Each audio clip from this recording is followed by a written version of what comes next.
ସେତେବେଳେ ଜୁନସ୍ ସେହି ମତ୍ସ୍ୟ ଉଦରରେ ଥାଇ ସଦାପ୍ରଭୁ ଆପଣା ପରମେଶ୍ୱରଙ୍କ ନିକଟରେ ପ୍ରାର୍ଥନା କଲେ। ଆଉ ସେ କହିଲେ, ମୁଁ ଆପଣା ଦୁଃଖ ସକାଶୁ ସଦାପ୍ରଭୁଙ୍କୁ ଡାକିଲି, ତହିଁରେ ସେ ମୋତେ ଉତ୍ତର ଦେଲେ। ମୁଁ ପାତାଳର ଉଦରରୁ ପ୍ରାର୍ଥନା କଲି, ତୁମେ ମୋ ରବ ଶୁଣିଲ। କାରଣ ତୁମେ ସମୁଦ୍ର ଗର୍ଭର ଗଭୀର ଜଳରେ ମୋତେ ନିକ୍ଷେପ କଲ, ତହିଁରେ ସ୍ରୋତ ମୋତେ ଚାରିଆଡ଼େ ଘେରିଲା। ତୁମର ଢେଉ ଓ ତରଙ୍ଗ ସବୁ ମୋ ଉପର ଦେଇ ଗଲା।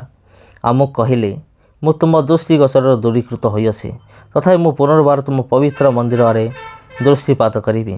ଜଳରାଶି ପ୍ରାଣ ପର୍ଯ୍ୟନ୍ତ ହିଁ ମୋତେ ଘେରିଲା, ଗଭୀର ସାଗର ମୋତେ ଚାରିଆଡ଼େ ଘେରିଲା। ସମୁଦ୍ରର ଦଳ ମୋ ମସ୍ତକର ଚାରିଆଡ଼େ ଜଡ଼ିତ ହେଲା।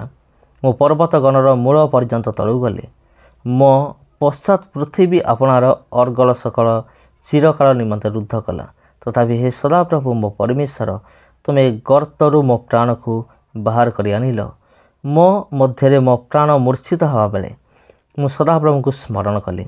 ପୁଣି ମୋ ପ୍ରାର୍ଥନା ତୁମ ନିକଟରେ ତୁମ ପବିତ୍ର ମନ୍ଦିରରେ ଉପସ୍ଥିତ ହେଲା। ଯେଉଁମାନେ ମିଥ୍ୟା ଅସାର ବସ୍ତୁ ମାନନ୍ତି, ସେମାନେ ନିଜ ଦୟାନିଧିଙ୍କୁ ପରିତ୍ୟାଗ କରନ୍ତି। ମାତ୍ର ମୁଁ ଧନ୍ୟବାଦ ସହିତ ତୁମ ଉଦ୍ଦେଶ୍ୟରେ ବଳିଦାନ କରିବି। ମୁଁ ଯାହା ମାନତ କରିଅଛି ତାହା ପରିଶୋଧ କରିବି। ପରିତ୍ରାଣ ସଦାପ୍ରଭୁଙ୍କଠାରୁ ହୁଏ। ଏଥିରେ ସଦାପ୍ରଭୁ ସେହି ମତ୍ସ୍ୟକୁ ଆଜ୍ଞା କରନ୍ତେ, ସେ ଜୁନସ୍କୁ ଶୁଷ୍କ ଭୂମିରେ ଉଦ୍ଗାର କଲା।